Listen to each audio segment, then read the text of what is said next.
नमस्कार, आप देख रहे हैं खबरदार। मैं हूं श्वेता सिंह। सबसे पहले खबरों को खबरदार के लेंस से देख लेते हैं। आज का खबरदार एक तरह से वैक्सीन विशेषांक है। 2 महीने में कोरोना की दूसरी लहर की त्रासदी ने न जाने कितने परिवारों को उजाड़ा।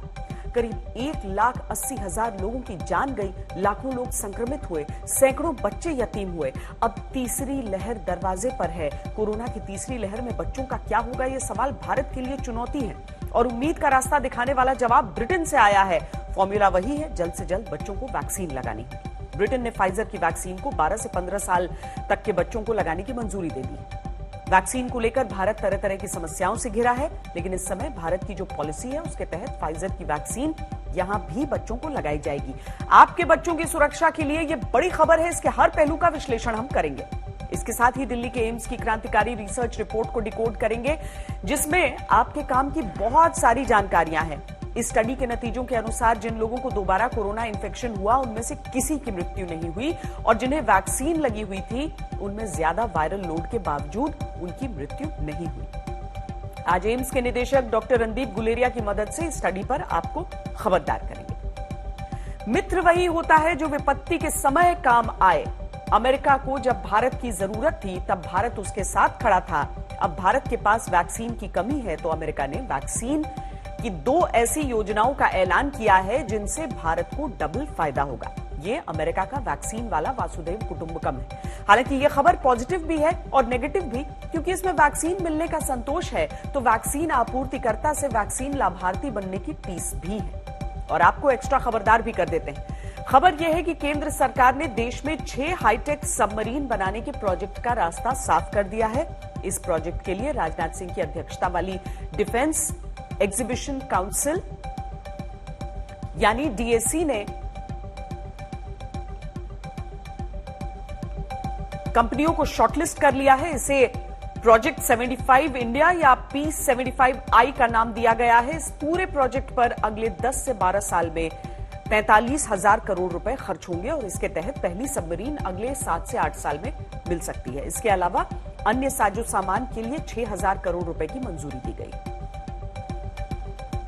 आज बच्चों की वैक्सीन से जुड़ी एक बहुत बड़ी खबर के विश्लेषण से हम शुरुआत करते हैं। ब्रिटेन ने फाइजर की वैक्सीन को 12 से 15 साल तक के बच्चों को लगाने की मंजूरी दे दी। कड़ी समीक्षा के बाद यह पाया गया है कि फाइजर की वैक्सीन 12 से 15 साल के बच्चों के लिए पूरी तरह से सुरक्षित है और बहुत प्रभावी है। इस वैक्सीन को टेस्ट करने की सबसे महत्वपूर्ण कसौटी थी साइड इफेक्ट्स, क्योंकि सभी को चिंता रहती है कि कहीं उनके बच्चे पर वैक्सीन का कोई बुरा प्रभाव न पड़ जाए। ब्रिटेन की इस खबर ने भारत के लिए भी उम्मीदें बढ़ाई हैं, क्योंकि भारत भी आगे फाइजर की वैक्सीन को अप्रूवल दे सकता है और ये वैक्सीन भारत तो आ ही रही है, दुनिया को और खास तौर पर भारत को बच्चों की वैक्सीन की कितनी जरूरत है, इसे इस रिपोर्ट से समझिए।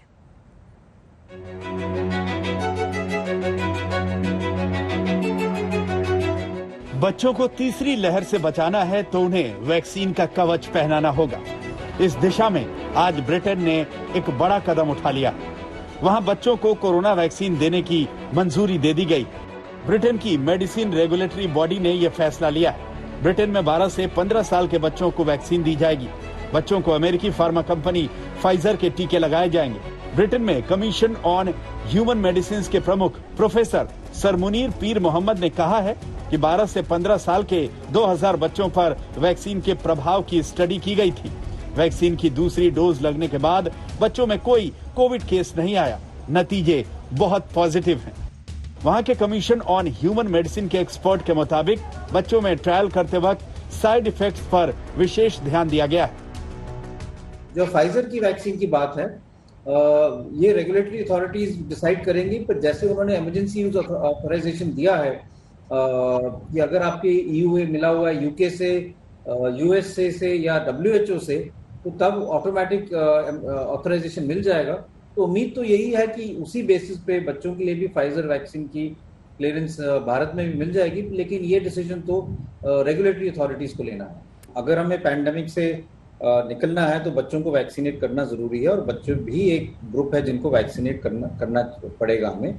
और ऑलरेडी भारत में भी ट्रायल्स चल रहे हैं, भारत बायोटेक का भी ट्रायल चल रहा है। तो 2 साल से 18 साल की उम्र में बच्चों में वैक्सीन की ट्रायल शुरू हो गई है और उम्मीद यही है कि सितंबर तक इसका डेटा भी आ जाएगा और अप्रूवल भी मिल जाएगा। इससे पहले अमेरिका और कनाडा में 12 से 15 साल के बच्चों के लिए फाइजर की वैक्सीन को मंजूरी मिल गई थी। फाइजर और इसके जर्मन पार्टनर बायोएनटेक ने हाल ही में यूरोपीय संघ में बच्चों के वैक्सीनेशन की अनुमति मांगी है। यानी पूरी दुनिया में बच्चों को वायरस से बचाने की जंग तेज हुई है। भारत की नीति भी यही है कि ये वैक्सीन देश में बच्चों को भी लगाई जाए। Not only Covaxin is conducting child trials, and they will not take long because these are only immunogenicity trials, but also Zydus vaccine is already being tested in children. So when Zydus comes for licensure, hopefully in the next 2 weeks, maybe we have enough data to also take a view on whether that vaccine can be given in children. So I think the short answer is that yes, vaccine A is currently suitable, vaccine B is behind in the queue. ये खबर हमारे लिए महत्वपूर्ण इसलिए है क्योंकि पिछले कुछ दिनों से भारत के अलग अलग हिस्सों में बच्चों को लेकर चिंताजनक खबरें आ रही थी। अप्रैल में महाराष्ट्र के स्वास्थ्य विभाग ने कहा था कि 30 दिनों में बच्चों में 51% संक्रमण बढ़ा है। कर्नाटक में दूसरी लहर में 1 मार्च से 16 मार्च तक अकेले बेंगलुरु में ही 19,000 से ज्यादा बच्चे कोरोना से संक्रमित हुए। महाराष्ट्र के अहमदनगर जिले में 16,500 से ज्यादा बच्चे संक्रमित हो चुके हैं। अहमदनगर में कोरोना के जितने केस आए उसमें अप्रैल में 10% और मई में 12% बच्चे हैं। जब पहली लहर आई थी तो बच्चों के कोरोना टेस्ट में 4% बच्चे पॉजिटिव मिल रहे थे। दूसरी लहर में यह आंकड़ा बढ़कर 10% तक पहुंच गया। महाराष्ट्र, राजस्थान, कर्नाटक, दिल्ली, यूपी, उत्तराखंड, तेलंगाना जैसे राज्यों में बच्चों में संक्रमण के ज्यादा मामले दूसरी लहर में ही पाए गए। मध्य प्रदेश में कोरोना की पहली और दूसरी लहर में 18 साल से कम उम्र के 54,000 बच्चे संक्रमित हुए हैं। आगे तीसरी लहर का बड़ा डर है और आईसीएमआर की अपनी स्टडी के मुताबिक 20 से 22% बच्चों पर वयस्कों की तरह ही संक्रमण का खतरा है। यानी अब बिना वक्त और बर्बाद किए बच्चों के बारे में फैसला लेना होगा, क्योंकि वायरस से एक कदम आगे नहीं रहेंगे तो जोखिम खतरे के निशान से आगे पहुंच सकता है। हमारे पास टाइम बहुत कम है। हमारे पास नेक्स्ट 3 to 5 मंथ्स हैं जिसमें नेक्स्ट वेव संभावित वेव आ सकती है। हमें उससे पहले वैक्सीनेट करना है जितने लोग हो सकते हैं, क्योंकि Covaxin, Covishield paediatric age group में पता नहीं कब अलाउ करेंगे, कब पॉसिबिलिटी होगी। उससे पहले जो हमें फाइजर वैक्सीन मिल रही है, मॉडर्ना वैक्सीन मिल रही है, हमें जरूर वैक्सीनेट करना चाहिए। पीडियाट्रिक एज ग्रुप को जल्दी से जल्दी करनी चाहिए। न केवल वो पीडियाट्रिक पॉपुलेशन को फायदा देगी, बट एक स्प्रेडर के रूप में पीडियाट्रिक पॉपुलेशन को कम अफेक्ट करेगा, तो वो एडल्ट्स भी कम अफेक्ट होंगे। ब्राजील में बड़ी संख्या में बच्चे कोरोना के संक्रमण का शिकार हो रहे हैं। वहां महामारी की शुरुआत से अब तक 5 साल से कम उम्र के 2200 बच्चों की जान जा चुकी है। साल भर पहले अमेरिका में कोरोना मामलों में सिर्फ 3% बच्चे थे, जबकि अब 7 दिनों के औसत में 22.4% बच्चे संक्रमित हो रहे हैं। आने वाले वक्त में बच्चों पर संक्रमण का खतरा कितना बड़ा होगा, ये वायरस के म्यूटेशन पर निर्भर करता है, लेकिन इस खतरे को कम किया जा सकता है। इसका जवाब सिर्फ वैक्सीनेशन है। जब तक बच्चों का वैक्सीनेशन नहीं होता, तब तक उन पर यह खतरा बना ही रहेगा। WHO कहता है कि बच्चों में कोरोना वायरस के लक्षण कम दिखाई देते हैं और वो ज्यादातर एसिम्प्टोमेटिक रहते हैं। लेकिन भारत में कुछ ऐसे केसेस भी देखने को मिले जिसमें MIS-C से बच्चों को पीडियाट्रिक वार्ड्स में कोविड होने के बाद काफी दिनों तक एडमिट रहना पड़ा। ये सब देखकर भारत चिंतित है बच्चों के लिए, और इसीलिए शायद भारत में सिर्फ भारत बायोटेक ही नहीं बल्कि जाइडस कैडिला भी बच्चों पर वैक्सीन के ट्रायल्स कर रही है। मिलन शर्मा के साथ आज तक ब्यूरो। एक्सपर्ट्स ने अंदेशा जताया है कि अगर कोरोना की तीसरी लहर आती है तो उसमें बच्चों पर भी काफी प्रभाव पड़ने की आशंका है। इसीलिए भारत में भी इसकी तैयारी चल रही है। भारत बच्चों पर कोवैक्सीन के दूसरे और तीसरे चरण के ट्रायल को मंजूरी दे चुका है, जिसके बाद अब क्लिनिकल ट्रायल 2 से 18 साल के 525 बच्चों पर दिल्ली, पटना, नागपुर सहित देश के अलग अलग शहरों के अस्पतालों में जारी है। जाइडस कैडिला ने अपनी वैक्सीन के तीसरे फेज के ट्रायल में बच्चों को शामिल कर लिया है और 20 बच्चों को वैक्सीन का डोज दिया है। इसके नतीजों पर सबकी नजर रहेगी। वैक्सीन की कमी से लड़ रहे भारत की नीति इस वक्त यह है कि अगर किसी वैक्सीन को कोई देश या WHO अप्रूव करता है तो उसे भारत में मंजूरी देने का रास्ता साफ होगा। हमने बच्चों को वैक्सीन वाला सुरक्षा कवच पहनाने पर एम्स के डायरेक्टर डॉक्टर रणदीप गुलेरिया से बातचीत की। तीसरी वेव से बच्चों को कितना खतरा है, और ये बार बार कहा जा रहा है कि बच्चे बहुत संक्रमित होंगे, कोई साइंटिफिक आधार इसका है और इस पर आप क्या कहेंगे? तो अगर हम पूरा डेटा देखें, ग्लोबल डेटा देखें या पहली वेव या दूसरी वेव का डेटा देखें, उसमें ये क्लियर है कि जो ज्यादा एडमिशंस हैं वो हायर एज ग्रुप में और जिनको कोमॉर्बिडिटीज है उनमें ही हुआ है। बच्चों में इन्फेक्शन हुआ है, फर्स्ट वेव में भी हुआ है, सेकेंड वेव में भी हुआ है, ग्लोबली भी हुआ है, लेकिन ये देखा गया है कि बच्चों में जो है सीवियर इलनेस नहीं देखा जाता। यूजुअली बच्चों में माइल्ड इलनेस होता है, वो बिना दवाई के या सिर्फ सिम्टोमेटिक ट्रीटमेंट से ठीक हो जाते हैं। इस वेव में भी हमने यही देखा कि जो बच्चे एडमिट हुए थे उनको या तो कोमॉर्बिडिटीज थी, मोटापा था, या कैंसर की ट्रीटमेंट ले रहे थे, या और कोई कोमॉर्बिडिटी थी, इसके कारण उनको सीवियर इलनेस हुआ। तो ये हमें ये क्लियर एविडेंस है कि जो कोरोना वायरस है वो बच्चों में माइल्ड इलनेस करता है, और इसमें अभी तक कोई चेंज नहीं आया। तो हमें ऐसा नहीं डरना चाहिए कि अब वायरस एकदम बच्चों के लिए चेंज हो जाएगा। दूसरी चीज ये है कि जैसे मैंने कहा कि अभी अगर हम देखें तो ये लोग सोचते हैं कि बच्चे जो ज्यादा ससेप्टेबल हैं, क्योंकि अभी तक हमने उनको बचा के रखा है, ना उनको वैक्सीन मिल रही है। तो अगर हम ये दोनों चीजें देखें तो लोग ये सोचते हैं कि अब अगर वायरस फैलेगा तो उन लोगों में फैलेगा जिनको प्रोटेक्शन नहीं मिला हुआ और जो अभी तक बचा के हमने रखे थे, जो बच्चे हैं। इसलिए उनको ये लगता है कि शायद बच्चों में ज्यादा केसेस हों, पर बच्चों में अगर वायरस ज्यादा हुआ तो वो माइल्ड इलनेस ही होगा, उसमें कोई ऐसा नहीं होगा कि हमें ज्यादा लोगों को एडमिट करना पड़ेगा। सर, अब वैक्सीनेशन पर जरा आते हैं। बच्चों के वैक्सीनेशन से मैं शुरुआत करना चाहती हूं, क्योंकि आपने भी कहा कि हम बच्चों को वैक्सीन भी नहीं है उनके लिए। बच्चों के वैक्सीनेशन का ट्रायल चल रहा है, क्या बच्चों का वैक्सीनेशन जरूरी है और कब तक ये वैक्सीन बन जाएगी? आज ही फाइजर की एक वैक्सीन को यूके में अप्रूवल मिला है, तो यूके के अप्रूवल स्टैंडर्ड्स को अपनाते हुए जो फाइजर की वैक्सीन है, क्या हम इंडिया में भी उसे अपनाएंगे? क्या इंडिया में भी उन्हीं मानकों के आधार पर उसको एक्सेप्टेंस मिल जाएगा? और बच्चों की वैक्सीन पर आप क्या बताएंगे? मैं यही कहना चाहूंगा, दो चीजें कहना चाहूंगा। एक तो अगर हमें पैंडेमिक से निकलना है तो बच्चों को वैक्सीनेट करना जरूरी है, और बच्चे भी एक ग्रुप है जिनको वैक्सीनेट करना पड़ेगा हमें। और ऑलरेडी भारत में भी ट्रायल्स चल रहे हैं, भारत बायोटेक का भी ट्रायल चल रहा है, तो 2 साल से 18 साल की उम्र में बच्चों में वैक्सीन की ट्रायल शुरू हो गई है, और उम्मीद यही है कि सितंबर तक इसका डेटा भी आ जाएगा और अप्रूवल भी मिल जाएगा। बच्चों को अगर हमें प्रायोरिटाइज करना है तो अभी भी हायर ओल्डर एज ग्रुप या कोमॉर्बिडिटीज जो है उनको पहले वैक्सीन लगनी चाहिए एज कंपेयर टू चिल्ड्रन, क्योंकि जैसे मैंने कहा कि बच्चों में यूजुअली माइल्डर डिजीज होती है, ज्यादा उम्र वाले लोग हैं उनमें सीवियर डिजीज होने के चांसेस ज्यादा हैं, या जिनको कोमॉर्बिडिटीज है, डायबिटीज है, हाइपरटेंशन है, या हार्ट की प्रॉब्लम है, किडनी की प्रॉब्लम है, उन लोगों को पहले वैक्सीनेट करना चाहिए, उसके बाद हम बच्चों को वैक्सीनेट कर सकते हैं। जो फाइजर की वैक्सीन की बात है, ये रेगुलेटरी अथॉरिटीज डिसाइड करेंगी, पर जैसे उन्होंने इमरजेंसी यूज ऑथराइजेशन दिया है कि अगर आपके ईयू में मिला हुआ है, यूके से, यूएसए से या WHO से, तो तब ऑटोमेटिक ऑथराइजेशन मिल जाएगा। तो उम्मीद तो यही है कि उसी बेसिस पे बच्चों के लिए भी फाइजर वैक्सीन की क्लियरेंस भारत में भी मिल जाएगी, लेकिन ये डिसीजन तो रेगुलेटरी अथॉरिटीज को लेना है। सर, अब ब्लैक फंगस पे बच्चों का एक सवाल रह गया था, क्या बच्चों, क्योंकि कुछ केसेस ऐसे आए हैं कि बच्चों में भी ब्लैक फंगस देखा गया है,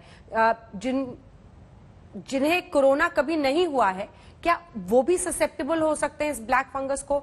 इसका इन्फेक्शन का जो तरीका है, कंटेजियस है नहीं है, ये सब बताएं सर। ब्लैक फंगस कंटेजियस नहीं है। ऐसा नहीं है कि ब्लैक फंगस एक व्यक्ति से दूसरे व्यक्ति में फैलता है, जैसे हम कोविड की बात करते हैं। तो इसलिए ये घबराने की बात नहीं कि आपके घर में या हॉस्पिटल में आपके साथ कोई पेशेंट है जिसको ब्लैक फंगस है तो आपको हो जाएगा। कंटेजियस इन्फेक्शन नहीं है। लेकिन ये जो फंगस है ये आम हवा में होता है, सॉइल में पाया जाता है, कई दफा आपके नाक और मुंह में आ सकता है, लेकिन अगर आपकी इम्यूनिटी ठीक है तो आप ये फंगस आप में कुछ कर नहीं सकता। ब्लैक फंगस के केसेस हम पहले भी देखते थे, म्यूकरमाइकोसिस कोविड से पहले भी देखा जाता था। उन लोगों में देखा जाता था जिनकी इम्यूनिटी कम है, जिनकी शुगर बहुत ज्यादा कंट्रोल नहीं हो रही, या जो कीमोथेरेपी पे पेशेंट्स हैं, या पोस्ट ट्रांसप्लांट पेशेंट है जो दवाई ले रहे हैं जिससे उनकी इम्यूनिटी कम है, तो उनमें ये फंगल इन्फेक्शन भी देखा जाता था। बच्चों में भी देखा जाता था, अडल्ट में भी देखा जाता था, लेकिन it was not that common. अब ऐसा हुआ है कि ये बहुत कॉमन हो गया, क्योंकि कोविड के साथ जो और चीजें जुड़ गई हैं और कोविड इटसेल्फ, तो एकदम केसेस इस सेकेंड वेव में बहुत ज्यादा देखे जा रहे हैं। कोरोना वैक्सीन लगाने को लेकर कुछ लोगों में हिचक है। इस बीच एम्स की एक रिपोर्ट आंख खोलने वाली है। एम्स दिल्ली की रिपोर्ट देखकर यह संकेत मिलता है कि वैक्सीन लगाना क्यों और कितना जरूरी है और यह कैसे आपके लिए सुरक्षा कवच का काम कर सकता है। वैक्सीन के प्रभाव को लेकर एम्स की तरफ से विस्तृत अध्ययन किया गया जो अप्रैल और मई के महीने में हुआ था। यानी एम्स की स्टडी कोरोना की दूसरी लहर के दौरान संक्रमित हुए लोगों पर की गई थी।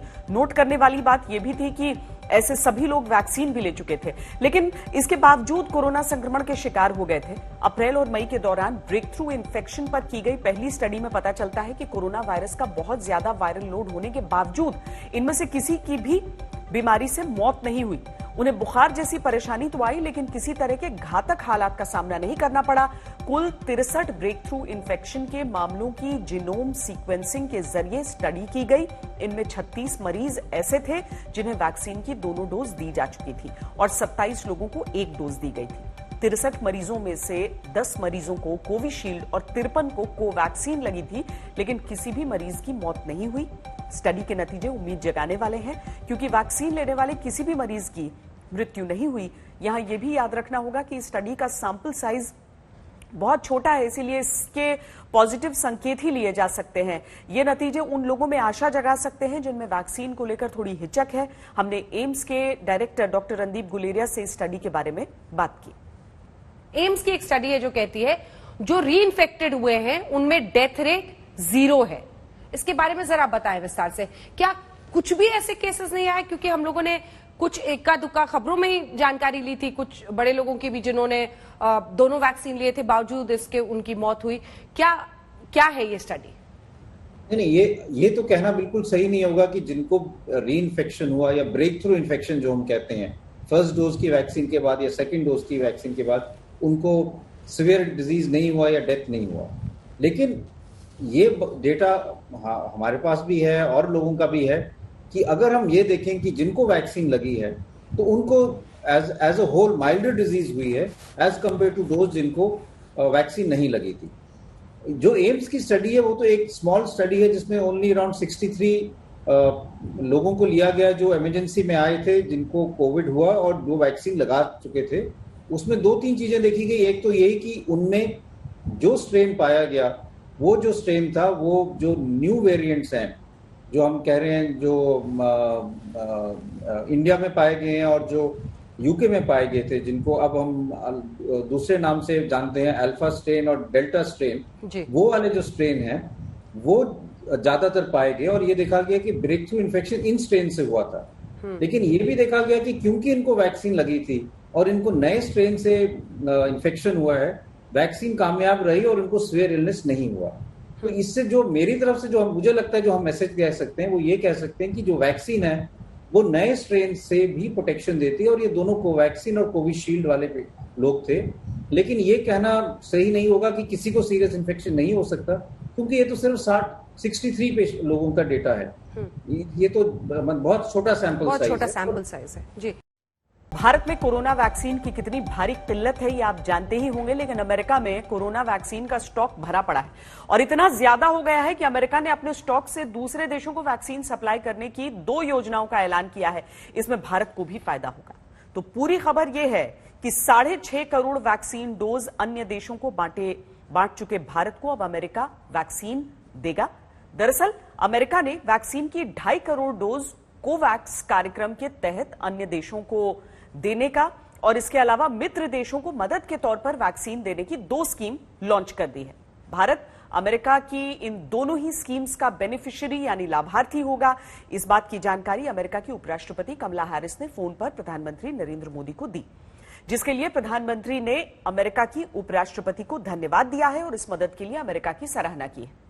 अब भारत को अमेरिका से वैक्सीन कब और कैसे मिलेंगी, इसकी टर्म्स एंड कंडीशंस के बारे में आपको आगे बताएंगे। पहले आपको अमेरिका की वैक्सीन स्कीम्स पर थोड़ी और जानकारी दे देते हैं।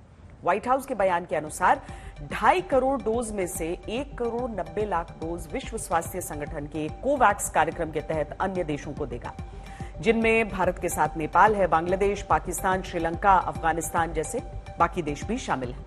जबकि बाकी बची हुई करीब 60 लाख से ज्यादा डोज अमेरिका अपने पड़ोसी और सहयोगी देशों के साथ शेयर करेगा, जिनमें कनाडा, मेक्सिको और कोरिया के साथ भारत भी शामिल है। यानी अमेरिका के इन दोनों वैक्सीन सप्लाई स्कीम्स के तहत भारत को वैक्सीन मिलेंगी।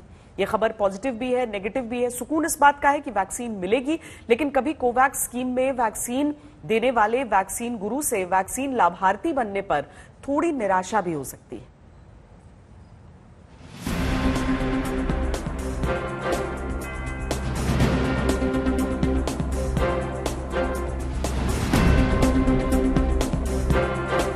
एक वक्त था जब भारत से वैक्सीन सप्लाई होने पर दुनिया के कई देश भारत की तारीफ करते नहीं थकते थे।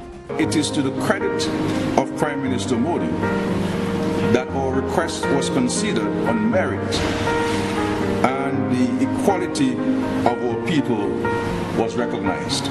लेकिन अब दुनिया के सबसे बड़े वैक्सीनेशन प्रोग्राम की स्थिति डामाडोल है। ऐसे में अमेरिका भारत की मदद के लिए आगे आया है तो उसका सम्मान होना ही चाहिए।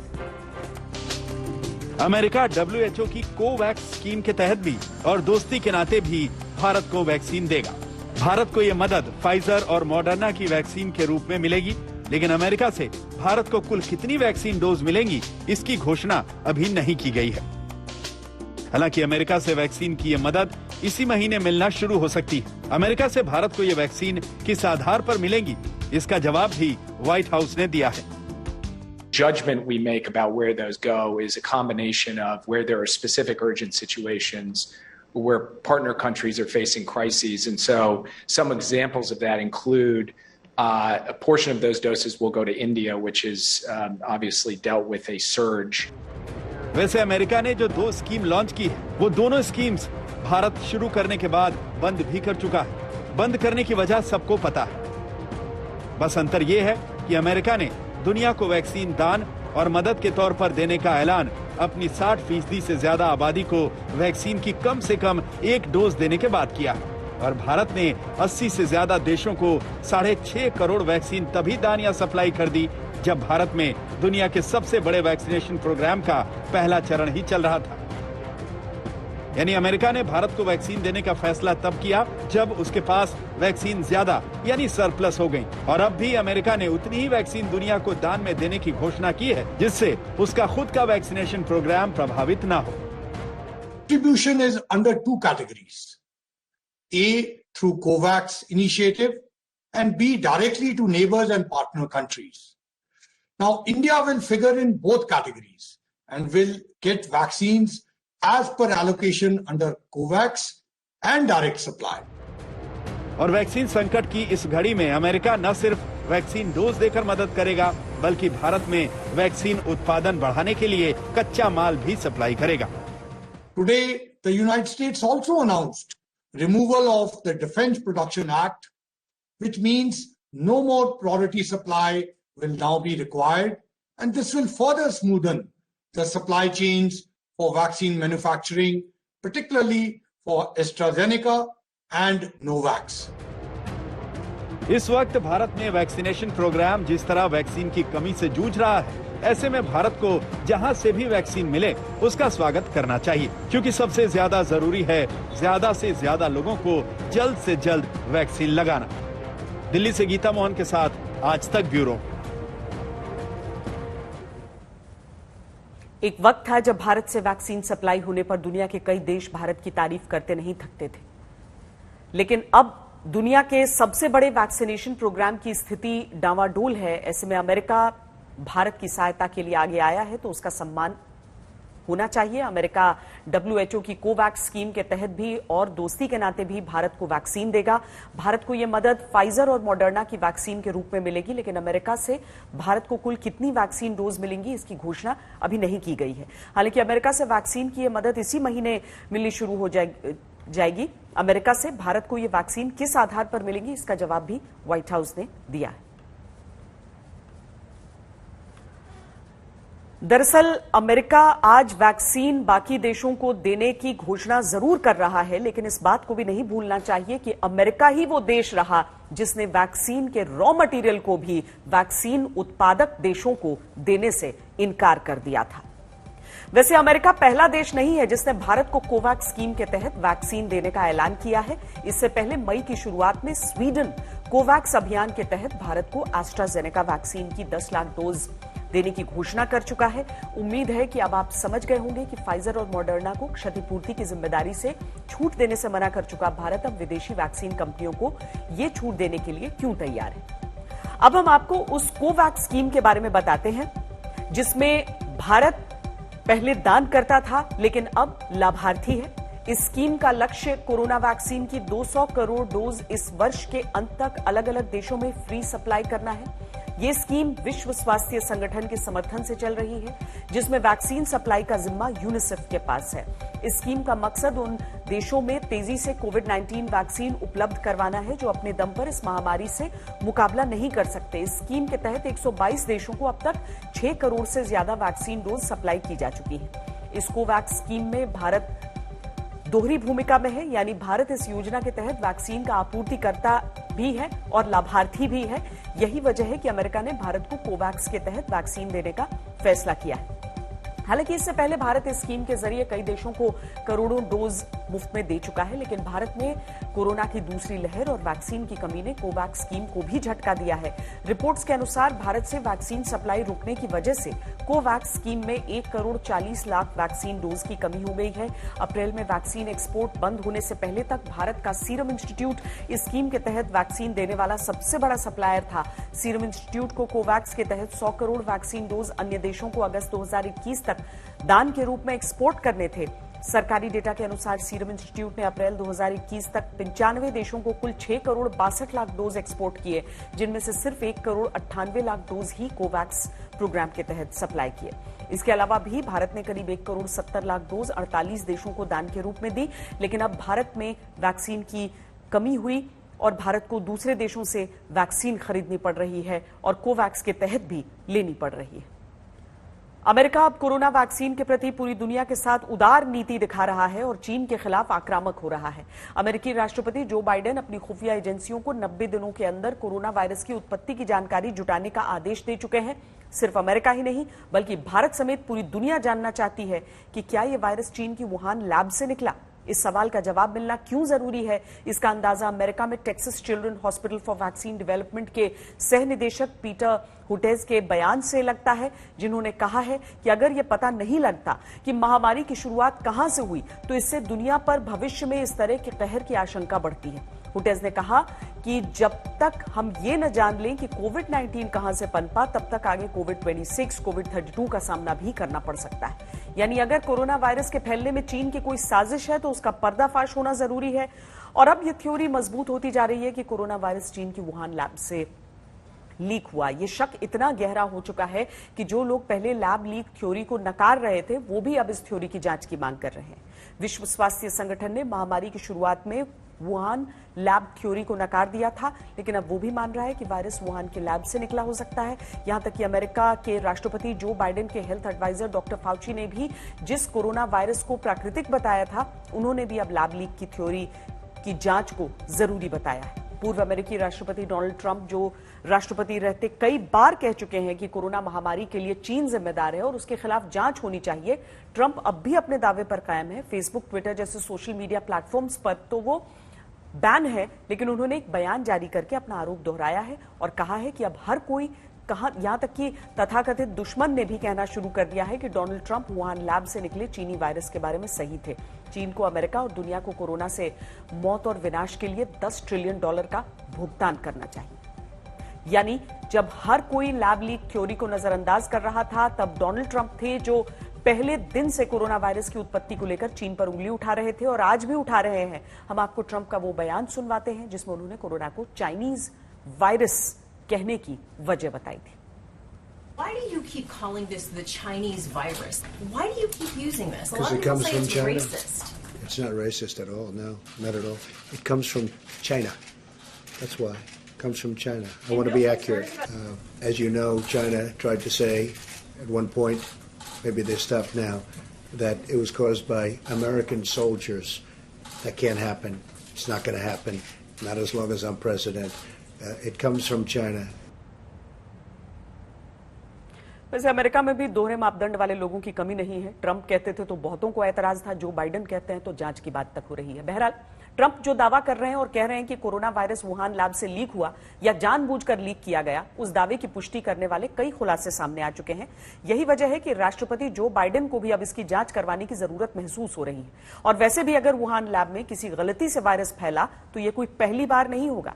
1977 में दुनिया भर में फैले इन्फ्लुएंजा के H1N1 वायरस को लेकर भी पता चला था कि यह उत्तर पूर्वी एशिया के किसी देश की किसी लैब से लीक हुआ है।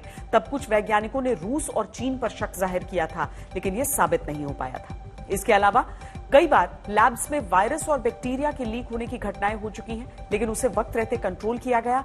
इस बार अगर कोरोना वायरस वाकई वुहान लैब से लीक हुआ तो चीन की मंशा पर भी सवाल उठते हैं, क्योंकि अगर वायरस वाकई लैब से गलती से लीक हुआ तो उसे कंट्रोल करने में चीन नाकाम रहा।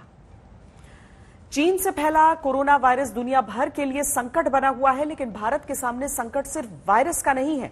जमीन हो, आकाश हो या समुद्री सरहद, तीनों फ्रंट पर सामरिक तौर पर मजबूत होना भारत के लिए वक्त की जरूरत है। इसको देखते हुए आज एक बड़ा फैसला हुआ। भारत की समुद्र शक्ति को बढ़ाने के लिए रक्षा मंत्री राजनाथ सिंह की अगुवाई वाले डिफेंस काउंसिल ने 6 पारंपरिक सबमरीन बनाने को हरी झंडी दे दी। 6 सबमरीन बनाने का बजट 43,000 करोड़ रुपए है, जो अगले 10 से 12 साल में खर्च होंगे। 6 सबमरीन निर्माण को P75I यानी प्रोजेक्ट 75 इंडिया प्लान के तहत मंजूरी मिली है। देसी तकनीक से सबमरीन निर्माण के लिए P75I प्लान 2007 में ही बना था, लेकिन अब तक ये ठंडे बस्ते में रहा।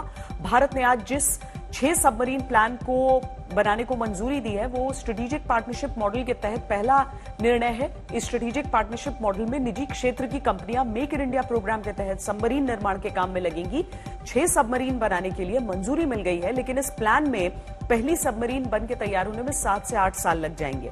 6 सबमरीन के निर्माण में 7 से 8 साल भले लगे, लेकिन यह फैसला बड़ा है। दुनिया की सबसे बड़ी नौसेना रखने वाला चीन हिंद महासागर में भारत की समुद्री सीमा में घुसपैठ की कोशिश करता है। चीन के पास 350 वॉरशिप्स हैं। चीन के पास मौजूदा नौशक्ति में 50 परंपरागत सबमरीन है और 10 न्यूक्लियर सबमरीन है। चीन की इस ताकत से भारत की तुलना करें तो भारत के पास केवल 14 परंपरागत सबमरीन है और न्यूक्लियर सबमरीन सिर्फ 2।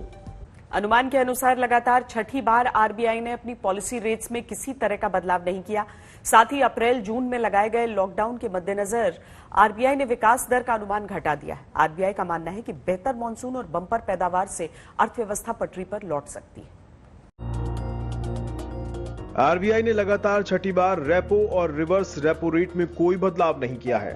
महंगाई के दबाव के बावजूद मौजूदा आर्थिक हालात के मद्देनजर पॉलिसी दरों में कोई बढ़ोतरी न होना भी राहत की खबर है। Based on its assessment, the MPC voted unanimously to maintain status quo, that is keeping the policy repo rate unchanged at 4%. हालांकि आरबीआई ने 2021-22 के लिए विकास दर का अनुमान घटा दिया है। पहले के 10.5% के मुकाबले विकास दर का अनुमान घटाकर 9.5% कर दिया गया है। आरबीआई ने बेहतर मॉनसून को आर्थिक रिकवरी की कुंजी बताया है। बम्पर उत्पादन और बफर स्टॉक से अनाज की कीमतों और महंगाई के कंट्रोल में रहने का भरोसा भी आरबीआई को है। आरबीआई ने 2021-22 के लिए रिटेल महंगाई दर का अनुमान 5.1% रखा है। अभी तक किसी तरह की मदद से दूर रहे हॉस्पिटैलिटी सेक्टर के लिए भी 15,000 करोड़ के कर्ज की विंडो आरबीआई ने दे दी है। आरबीआई गवर्नर ने साफ कर दिया है कि पॉलिसी सपोर्ट के बगैर अर्थव्यवस्था को मंदी से उभारना आसान नहीं होगा।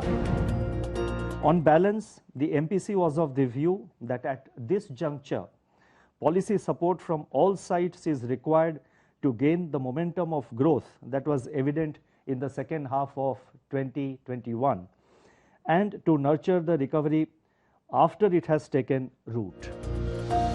कृषि के जानकारों का मानना है कि इस बार ग्रामीण इलाकों पर कोरोना ने जमकर कहर बरपाया है।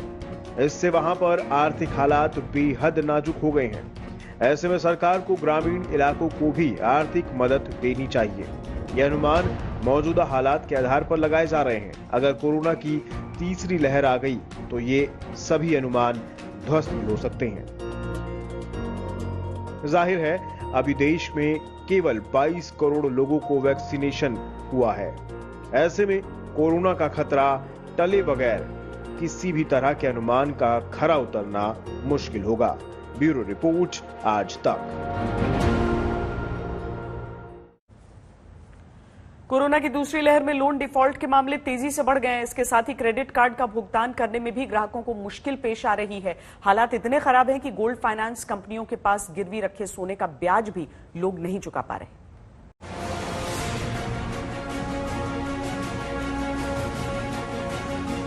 देश की अर्थव्यवस्था पर कोरोना की दूसरी लहर से हुए अटैक के असर से अब लोन डिफॉल्ट समेत चेक बाउंस के मामले बढ़ने लगे हैं। क्रेडिट सॉल्यूशन की रिपोर्ट के मुताबिक मई में लोन भुगतान वाले चेक बाउंस के मामले पिछले मई से 21% बढ़ गए हैं। क्रेडिट कार्ड भुगतान में डिफॉल्ट के मामले 18% बढ़े हैं। इसी तरह लोग गोल्ड फाइनेंस कंपनियों को ब्याज का भुगतान नहीं कर पा रहे हैं, जिससे वो उस सोने को बेचने में लगी है।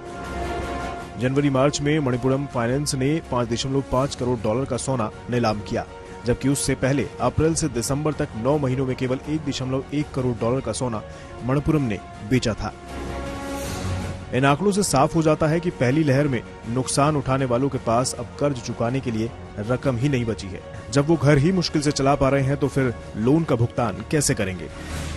The rising trajectory of international crude prices within a broad-based surge in international commodity prices and logistics costs is worsening the cost conditions. These developments could keep core price pressures elevated, although weak demand conditions may temper the pass-through to consumer inflation. जाहिर है, जब कर्ज चुकाने के लिए ही रकम नहीं बची तो फिर खर्च कैसे करेंगे? बिक्री में जिस तरह से गिरावट आ रही है, उस पर कुछ असर लॉकडाउन का भी है, तो काफी असर लोगों की खाली जेब का भी है।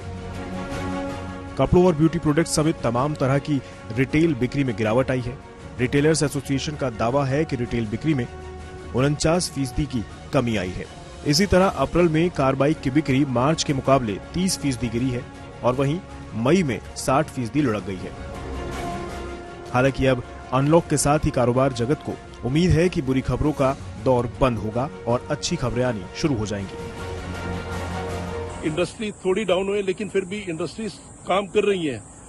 70-80% के ऊपर काम चल रहा है सब इंडस्ट्रीज में, और आने वाले 2-3 महीने के अंदर वापस फूड सेगमेंट में और मैन्युफैक्चरिंग सेगमेंट में वापस ये रिवाइवल जॉब्स का हो जाएगा, और सर्विसेज और जो एविएशन के अंदर भी जो काम या जो दूसरी जो लेट या जो जॉब्स अभी गई हैं वो वापस बहुत अच्छे ढंग से रिवाइव कर जाएंगी। लेकिन जब तक ठहरी हुई बिक्री वापस नहीं आएगी, तब तक इकॉनमी पटरी पर नहीं लौट सकती। इसके लिए जरूरी है कि सरकार रोजगार बचाने और बढ़ाने वाली स्कीम लेकर आए, साथ ही दूसरी लहर का असर कम करने के लिए राहत पैकेज का भी ऐलान करे। ब्यूरो रिपोर्ट, आज तक। खबरदार में आज के लिए इतना ही, लेकिन कहीं भी कभी भी सबसे तेज खबरों को देखने के लिए आप लॉग ऑन कर सकते हैं www.aajtak.in, या फिर आप डाउनलोड करें आज तक का मोबाइल ऐप। देश और दुनिया की बाकी खबरों के लिए देखते रहिए आज तक।